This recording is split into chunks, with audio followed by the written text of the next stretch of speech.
கேட்டு மெல்ல திரும்பும் எனது தாயின் பழைய நினைவு.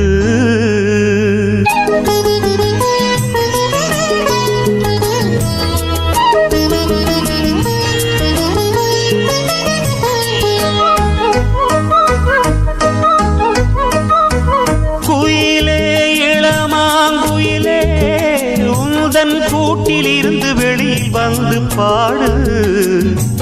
கேட்டு அதைத்தான் கேட்டு மெல்ல திரும்பும் எனது தாயின் பழைய நினைவு.